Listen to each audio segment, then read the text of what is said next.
Samantala, inanunsyo ng Malacanang ang pagkakatalaga sa bagong kalihim ng Health Department na si PhilHealth President at CEO Dr. Edwin Mercado.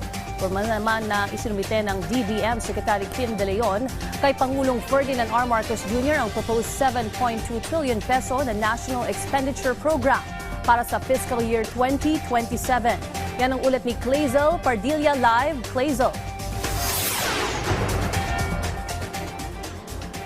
Dalawang mahalagang bagay ang inanunsyo ng Malacanang ngayong gabi.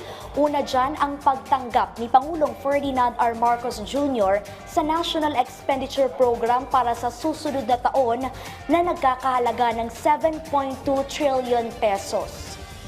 Personal na iniabot ni DBM Secretary Kim De Leon ang National Expenditure Program o panukalang pambansang pondo ng administrasyon para sa taong 2027. Ayon kay Palace Press Officer Claire Castro, naglalaman ito ng mga programa at proyekto para sa edukasyon, kalusugan, kabuhayan, seguridad at pagpapalakas ng mga komunidad. Layunin nitong gawing mas kapaki-pakinabang ang bawat pisong pampublikong pondo sa pamamagitan ng mas mahusay na serbisyo at mas maraming oportunidad para sa mga Pilipino. Una nang sinabi ni DPWH Secretary Vince Dizon na nakasaad na sa NEP ang pagpopondo sa flood control projects na mahalaga upang maibsan ang pagbaha sa bansa. Formal na ibibigay ang NEP sa Kongreso bukas, August 11, bilang susunod na hakbang sa pagtalakay ng pambansang pondo. Ngayong araw din, inanunsyo ng Malacanang ang pagtatalaga ni Pangulong Marcos kay PhilHealth President at CEO Dr. Edwin Mercado bilang bagong Secretary ng Department of Health. Papalitan niya si outgoing Health Secretary Brix Pujalte. Kamakailan lamang nakaladkad ang pangalan ni Pujalte sa pagsusugal umano sa mga kasino.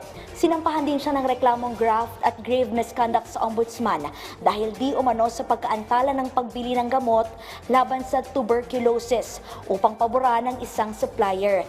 Itinanggi na yan ni Pujalte. Ang naipaabot sa atin ay kusang nag-resign si Dr. Pujalte, si Secretary Pujalte, dahil na rin sa kanyang kalusugan. Pinangalanan naman bilang bagong PhilHealth Chief si Dr. Beverly Lorraine Ho. Ipinauubaya na ng Malacanang sa Ombudsman ang mga reklamong isinampa laban kay Pujalte para sa mas malalim na investigasyon. Yan ang munang pinakahuling balita. Balik dyan sa studio, Ice. Maraming salamat, Clazel Pardilla.